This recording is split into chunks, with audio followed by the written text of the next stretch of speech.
They're all right there.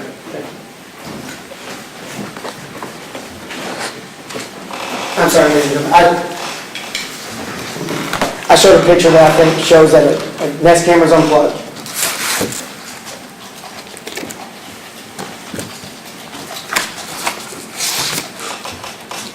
And there's some untied things that just weren't shored up as well. The pizza bar, he didn't eat it.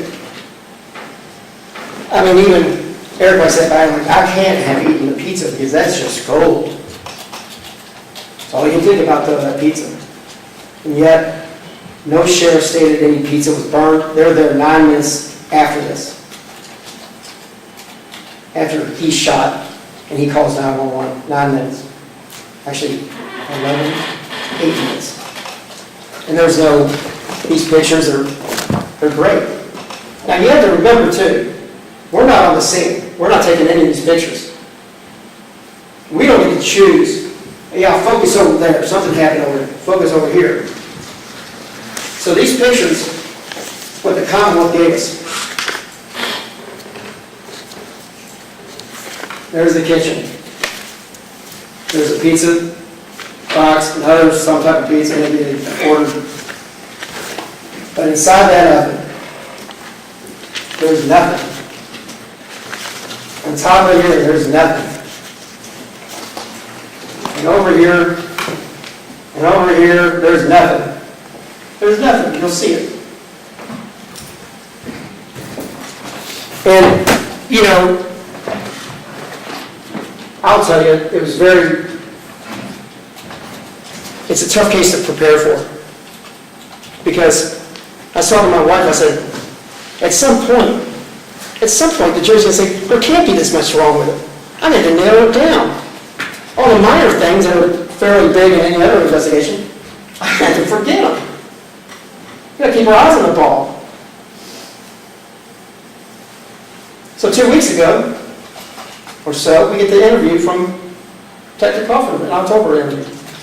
And there's this coaching. It just I couldn't believe it. It just can't get any worse. It scared me to death. If some of these things weren't on video, if someone weren't on audio, he definitely goes to prison and takes a deal. Yeah, I'll take something. But I swear I didn't do anything. Well, I mean, that's not what they're saying. And think about the door. You don't think Eric busted it in. Look at the marks on the door. When you go back there, check it out. See what you think it is. I don't think it's mud. And trust me, you don't want to be laying concrete or doing anything at your house. I'm not a fix-it guy. I'm better at blowing stuff up or doing some breaking things. But I can tell you this. I don't think it's mud. It's gravel. It's cement. It's something. But I don't think when you kick something, a door as well, it leaves, and you can look at yourself, a smudge. There's no footprint on that door. There's no footprint anywhere on that door. And if you want to go see it,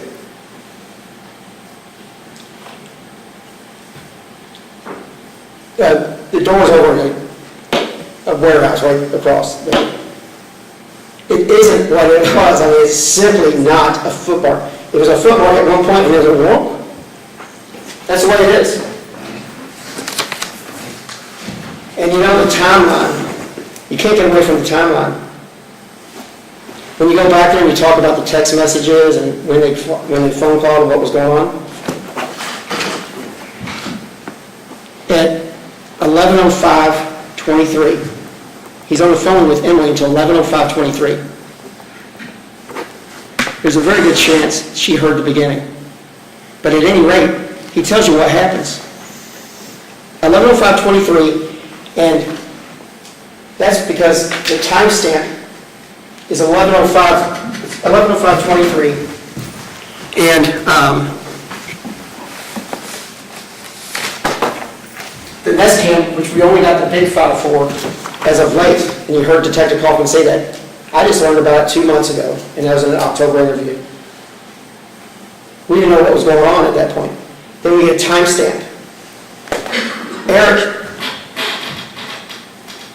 he's incorrect or lies about every single event, except for he's pretty much the same. 45 minutes, 30 seconds to 45 minutes to a minute at most. It happened really fast, fast. That when the doors are knocking, they're in the door within a minute.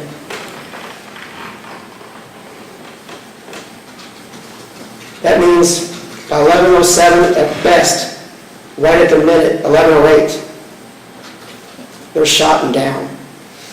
He doesn't call Emily until 10 after, in the middle of the minute. And you'll have all the times in here. What's he doing for two minutes, 2 full minutes? Because the guns are back. The guns are back in the room. He's remembering what he does. Of course he doesn't. And if you think about it, anytime something's negative for him, he doesn't remember it. He remembers a pizza. He remembers, this and that. He doesn't remember unplugging the Nest Cam. And when you look at the Nest Cam when you go back, they sit flush. It's a security company. They don't have like a big iPhone, like kind of cube-looking thing that gets kicked out if you walk by or look at it. Or alerts a teenager that your power's there, so they take it from you. It's flush. It has less of a profile, and you'll see it when you go back. Look at the plug. It's so animals don't kick it out. It's so kids don't yank it out. It's so you don't accidentally unplug it. It has audio and visual. And not only that, it was the best I could do. The young man that came in here at Nest, I just couldn't find one. They're too easy to set. There's just no expert. So young man, he had trouble. He's visually impaired. He's actually legally blind, so he's staring at it. He's explaining it. And he explained it in a way that when you have it, when you have the Nest camera app, those little squares below, those just happened. And those are indicative of all the film that was there. And it said 536 events. Below there, when you scroll up, below there were 536 events. That means a dog ran by, the cat ran by, Erich stumbled by, Eric's yelling at Emily. Emily's getting beat up, browbeaten, whatever it is. 536 instances that were there and they're gone. They can't get away from it. They're gone.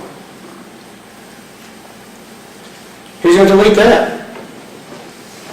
And then the back porch. It's unlocked. You go look at the prints. Look at the prints. There's lots of copies. We're not making up anything here. We came out to show he's innocent. And I just think it's insincere. You'll see the plug on the ground. There's no doubt it's on the ground. And there's no doubt that Erich Howard remembers it. Because he gets in that squad car and says, well, yeah, and I went and looked at the camera and it must have been off. The Wi-Fi wasn't connected, so I was really pissed. Really pissed? Oh, I'm heartbroken. I killed someone. I shot my best friend. I'm heartbroken. You don't see that anywhere. But in the back of that car, like I was saying earlier, when the radio comes through and the CPR was being done and it called off, he hears, I don't know what he said, I think he said, show who. And about 50 seconds later, and immediately he's like, well, I could have been crying. Except for when Rivera pulls him out. He's a couple of whiskey cups, sir. Only after he goes, are you taking my handcuffs off? He's shocked. It's all there. And the thing is, I've had friends like that. When I got older, I don't like to hang around with friends that I have to BS all the time. Like, it's always like, I'm going to kill you, I'm going to kill you, I'm going to wrestle you. The guy jokes. I hang out with people because I like them. Because they're relevant. I hang out with people because I don't have to put up a front or say something cool back or wrestle or punch or be jerks. it gets old. High school's over. Hey, really? Hey. It gets really old as a guy. You know, it's just because you don't have much to say, you don't have much in common, so people, guys, they do that type of thing. I can tell you that's the reason Toby and him are talking at the restaurant, the bar. You know, this Krabby Patty, whatever that bar was that they were at. He doesn't have he has nothing in common with Kermit, any of those people. He doesn't. And neither does Toby. Everyone's description of Toby's a great guy, a businessman, good at what he does. Or recruiting anyone to go do anything. Sometimes life happens. You're talking to an old friend or someone that you used to be friends with, and you're still friends, there's no reason not to be friends, but you live far away, something like that, you get back in touch with, you have kids, yeah, and you realize how much you have in common with them anyway. Even after time goes by, I have friends that when I meet up with them again, I know exactly who they are, and life kind of went with them. You know, it was just me, I don't know, but there's kids I hung out with in grade school that I ran into as adults. I'm like, wow, I really like you. I don't say that to them, but that's how I feel.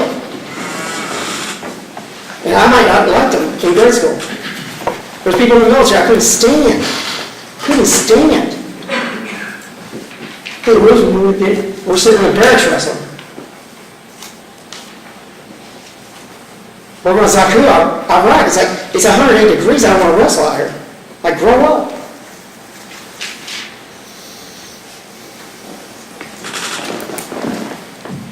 There's people you grow up with and you feel badly because you have great memories. People grow apart and grow together. And I'll tell you, at 40 years old, Kirby or whatever, I'm sorry, I don't know why I thought he had cancer. I don't know. I thought I heard it. But you don't think Kirby could take a look that someone made him and come up with the wrong conclusion in a heartbeat? Cracked a pool cue over someone's head once? Everything I know about Toby, he's not that too. He can blend in. He's a chameleon. That's what makes him a brilliant businessman. He's doing well. He's the guy that blends in and can talk to anyone. I promise you, he's long to talk to someone like Chris and vice versa. All the financial strain, all the things that come along with living and being life. It's living life hitting it.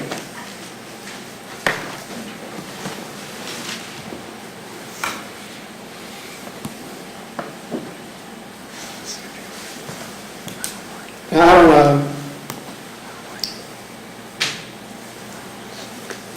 don't have the answers of why people do things. I don't. Because the phrase of the week, to be honest with you, if my best friend was going to come over and he says he's going to kill me, which was never stated, it was never said. If my best friend is come over and kill me, guess he's going to have to kill me.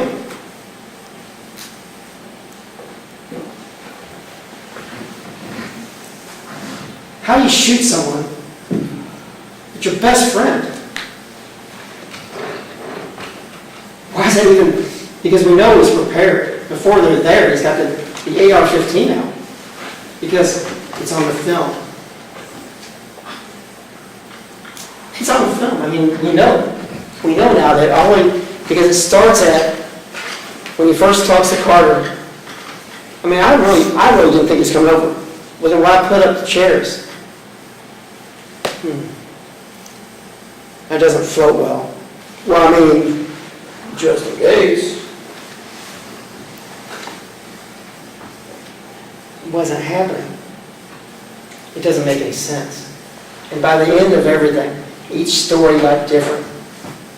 And the story, they can talk about cross-examining and, the gentleman here, Drury, Mr. Drury is a delight. Now, you don't hear so well. He hears plenty.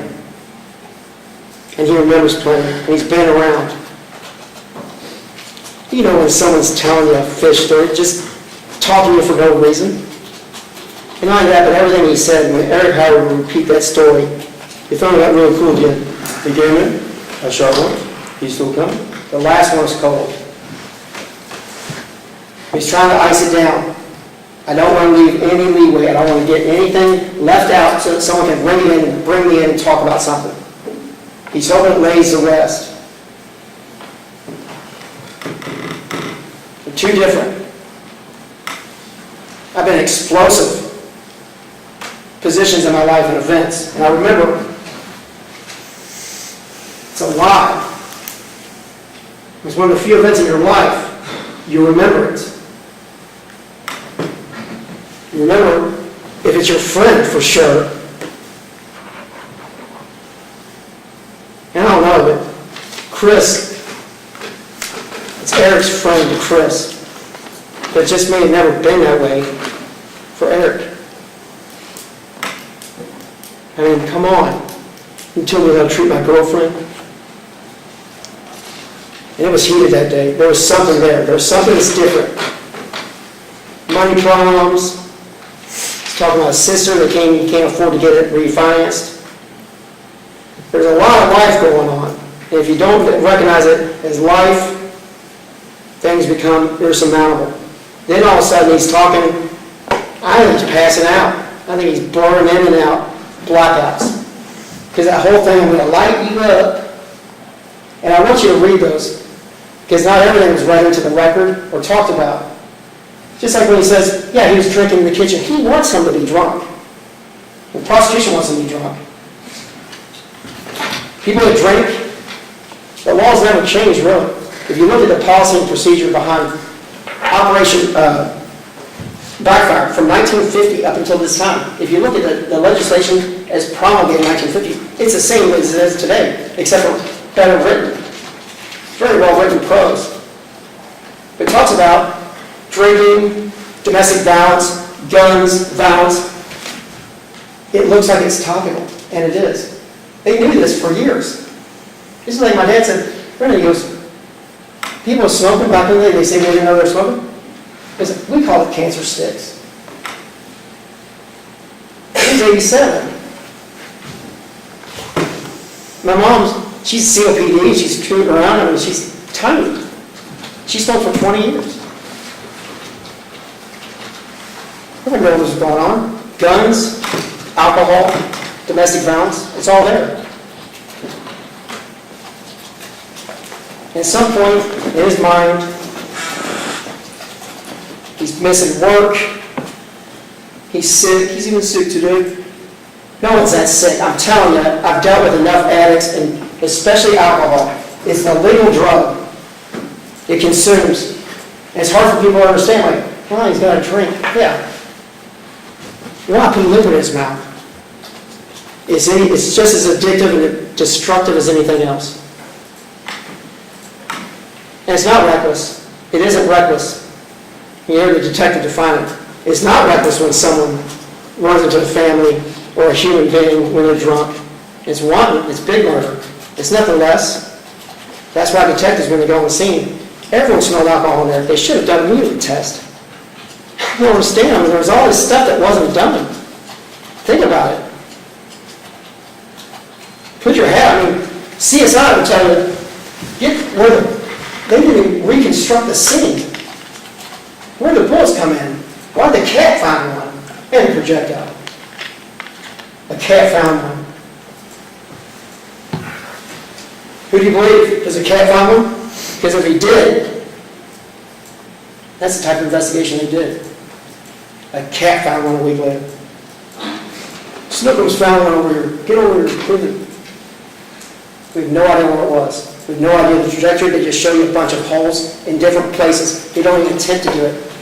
And you can take that one way or the other. They don't care. And I don't care if they think they haven't solved it. It was on video. They showed the trajectory. They showed everything about it. Or they just can't believe him. And you can't believe him anyway. But at what point did they just didn't believe him, and he's, okay, well, here we go. Watch Carter's again. Watch it, because it's scary. It really is scary. Watch the part when he gets up, he goes, and Carter's, he's writing down. You can hear him. I used to have a disciplinarian in high school, and he said, all I want to hear is those pencils talking. And he looked like a guy that could break it in half, so the pencils were talking, like the whole, 50 kids in there. Carter's making the paper talk.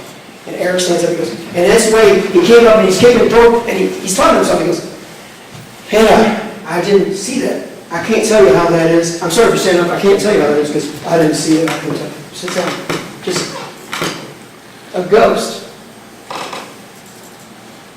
Carter didn't say, like, oh, what are you talking about? What did you say? What did you say? You can't show, you're going to show me something you can't show me? So often during those interviews too, like, you're like, come on, Carter, ask that. You got him. Very easy interview. And he had him, he's like, oh, it's like watching a movie where your favorite character dies and you're like, you don't have to open that door. You don't have to do it. It's just over and over again. Bless you.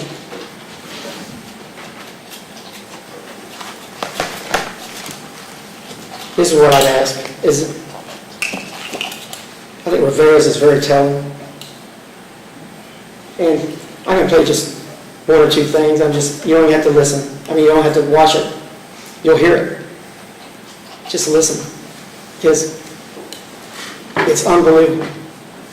It's so scary that I'm here. McCracken County. Under these circumstances. I just can't believe it. There's these footprints, with guns in the room. And listen to what Chris told you. There's no delay. So how it is, he's defensive. I actually feel like he feels like he's hurting his friend Erich, a non-friend. Again, I don't understand that. But look at the things inside as well. I want you to look through these because there's electronic devices that recorded everything that could have been gotten that night. There's the ring on the door, the Alexa sitting in the kitchen, cigarettes in his room, because he smokes outside. I could have walked outside. I could have walked outside. I was outside walking out. No. He smokes in his room. He doesn't care. I don't know if anyone smokes or not, it doesn't matter. Because it's his room. I went back to my room. It's his house. Look through these. Because you're going to see that it's taken into evidence, supposedly. There's a medicine bottle on this. And it's full. You'll see up here, there's another picture there. It's sitting on top of the tall cabinet in his room. It's never taken, it never makes it to physical evidence. They document it, but it never makes it. And then I didn't know until today, and I wouldn't have a reason to know that. I might ask him in an interview, like, do you have other guns? He said, I know here. Somewhere.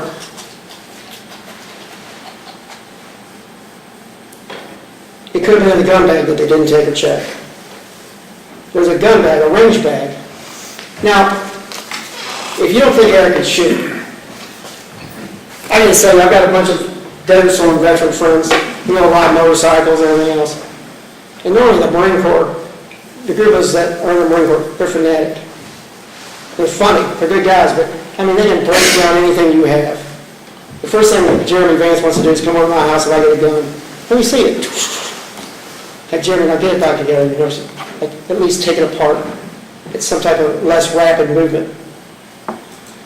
But Jeremy doesn't have a range bag. It's like you're taking it to another level, a range bag. This is just for the range. He can shoot that gun, and he shot him both in the chest. And if you listen to one of the recordings when they're running around, he's like, he shot in the heart. That's what the guy's saying. He's shot in the heart. Is the other guy shot in the heart? I mean, he's shooting right exactly where they tell you to shoot and kill. He's dropping them exactly where they tell you in your body index.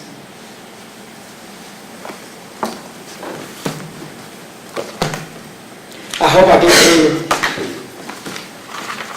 the doors. The door's unlocked in the back. And the thing is, at one point he says, I got so much going on. I got Chris over here. I got Emily over here. And that's all he said. It's not a whole lot going on. He had a whole lot of other stuff going on. Cameras. In fact, to the point where the phone, he left it on. I mean, thank goodness. The one guy that's solid in all this is Michael Ray. He runs in and he grabs it, he picks that phone up, he says, I immediately clicked record because he goes, this is going to be useful. And it was. Unbelievably useful. It found exactly the time that cut off. It corresponds to the date stamp of it and when he's out there with the AR-15. And then one picture out of hundreds and hundreds of pictures taken, one picture, just a little bit you can see back there, and there it is.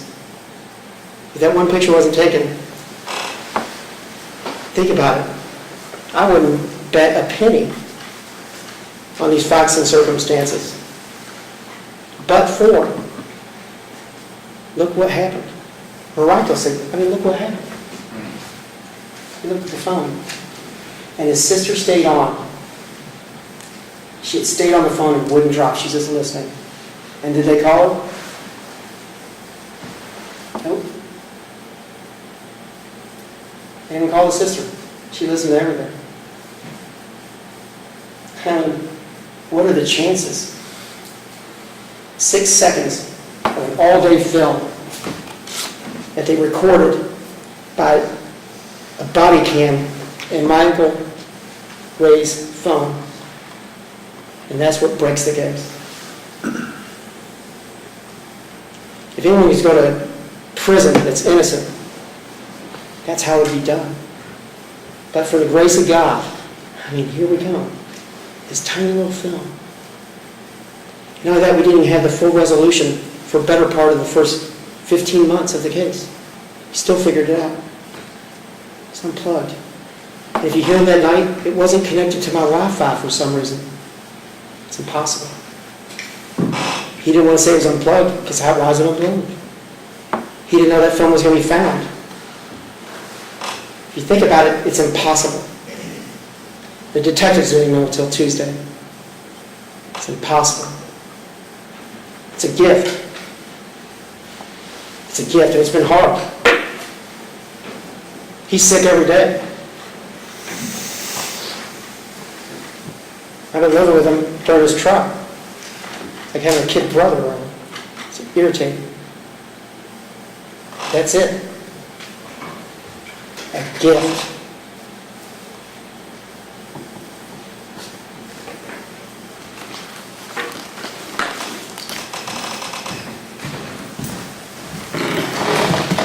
What's not a gift is my ability to operate a computer this week. So I'm just gonna play it. Just play a few things.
being honest with you.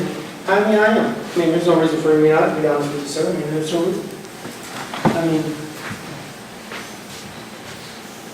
I think that, I don't know what it is. I don't know what that is.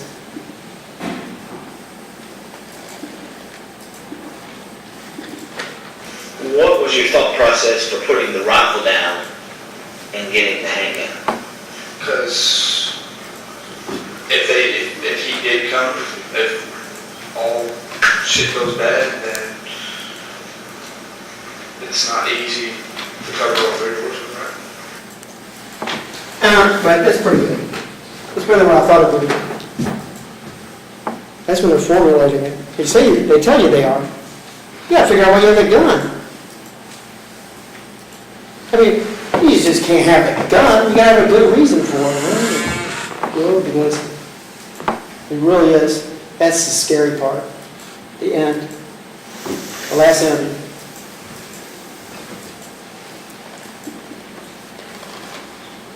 Why didn't you call 911? Because I can call Emily in 5 seconds and then I get on with my business.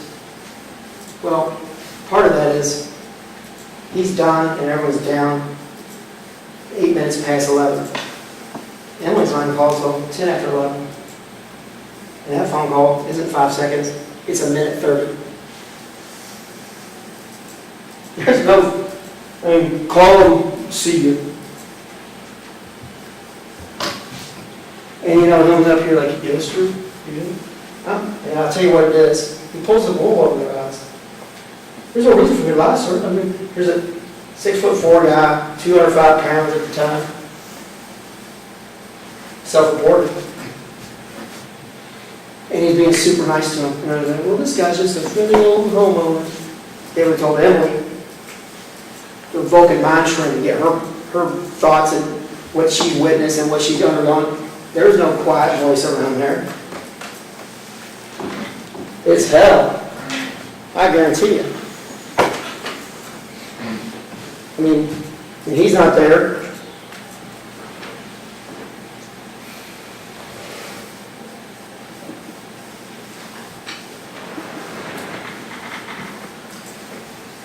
the key is this, you know, somewhere on the internet most likely. They said like, oh, if you're going to do this, you better have a key. Make sure that. So his key became his chief saying, you have a key, don't have to key.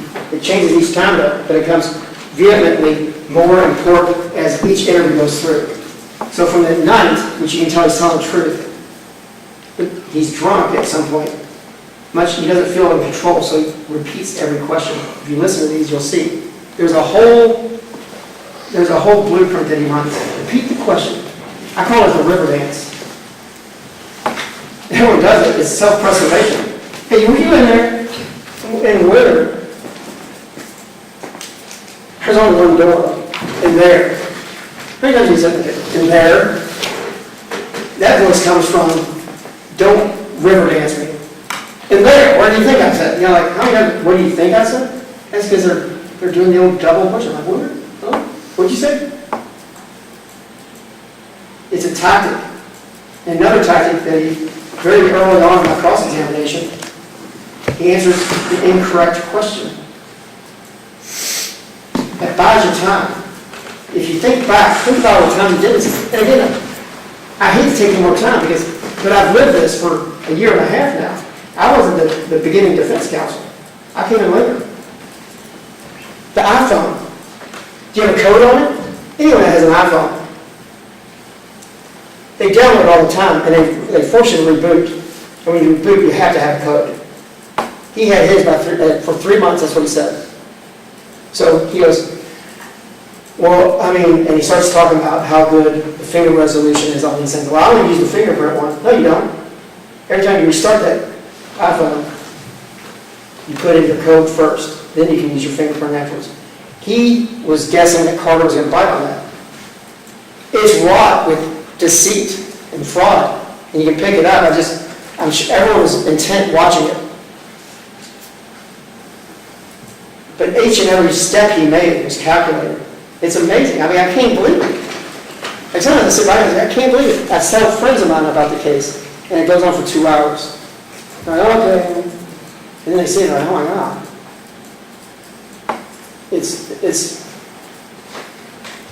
I trust you'll do the right thing and go back and talk about it. Find him not guilty. Find him innocent. Find Erich Howard guilty. Find him, who knows? But no one lies that much if they're not covering up something.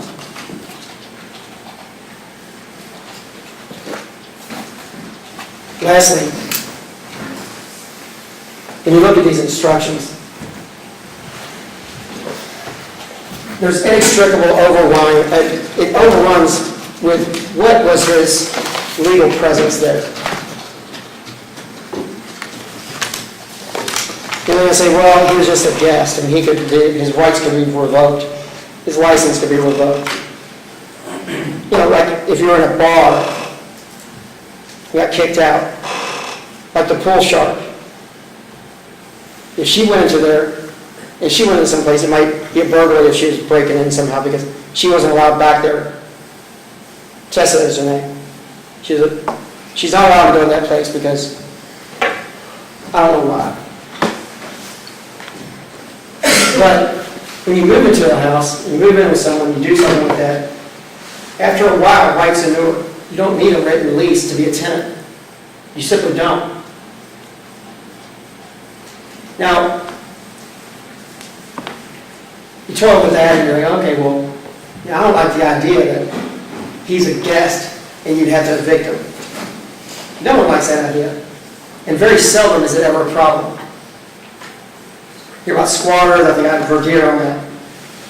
If you're a tenant, though, there's a reason why that is. Forget that he's a guy. Or say he's a guy. Say he has 3 kids and he's a guy and he's got something going on. Or say he's a woman with no car or anything else. Just think of someone that's vulnerable. Someone that's vulnerable. A guy that is paralyzed. Who knows? Just think of someone and someone just says, okay, I'm mad, you're not coming to the house. Tenancy law, landlord law is designed for that. You just can't toss people out. Now the thing is this, he's over it, and I believe it. And everything that you have in evidence that's credible will tell you it's over. Because Erich sends a text message and says, it's cool. You have it in the timeline. It's all good. He de-escalated the situation. And he said, on whatever version you listen to, it's pretty much the same though, that he really didn't think he was going to come there. And so he really wasn't doing anything, except for the fact that the camera will tell you differently. He has the AR-15. He is ramped up. He has the AR-15 out. I mean, that's war. And those bullets, he gets shot right through the doors. I mean, you have an AR-15 out and a gun and everything else, he got it out of the safe. I don't think that AR-15 just sitting out all the time. He was prepared before any of this, but he told him it's all good. That's the last communications. And you remember,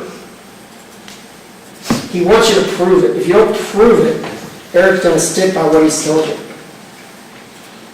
So he says, well, that's what Emily texted me. She contacted me and said that's what it was. It's slick, but she didn't. And he goes, well, it was her lack. It was her omission that would send me off. I knew it was coming up then because she didn't even text me back. I mean, it's easy. It's just slick. And the thing is this, a lot of people do that, you catch them. But he's so comfortable doing it, he just glides right in there. It's like, did he say that before? I don't know what to deal with. Don't want to pull it on me.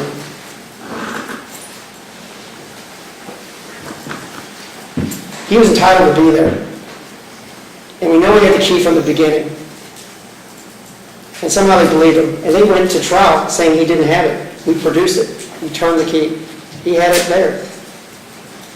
They went to trial believing Erich. At what point do you not believe him? He tells Emily the text message they have. Tell him I want my key back. That night, yeah, he's the key to the house. And all of a sudden, it's not. I mean, you heard everything we heard. Please take your time. It's horribly scary. I can't imagine if things didn't work out exactly the way they were. And he's done. He never had a right to be there. And because of that, there's no burglary. There's no burglary. There's not even terroristic threat. I'm going to convict him of a threat, menacing threat, and please do. But there's no burglary. He was entitled to be there. He had a key. The best is, I'm saying, I looked in there because he is crazy with the guns, but I mean, it's how it transpired, that's how bad it is, and that's why you delete the videos, that's why you do everything to cover it up. I just want to thank you all. I mean, I rolled in. It's a Monday morning. Y'all are lucky enough to be picked. Listen to me garble all week. But I watched and, everyone's paying attention. That's all I expect. That's all I want. Pay attention. Be a critical fact finder. And hold them to their standard beyond a reasonable doubt. Hold them to any standard. Sniff test. Go back there and deliberate, please. Whatever it is, the right thing, but whatever it is, I appreciate your time, and y'all took everything seriously. Thank you so much. Thank you, Mr. McLeod. Mr. Moore? Judge, can I step down the hall for 1 second? Beg your pardon?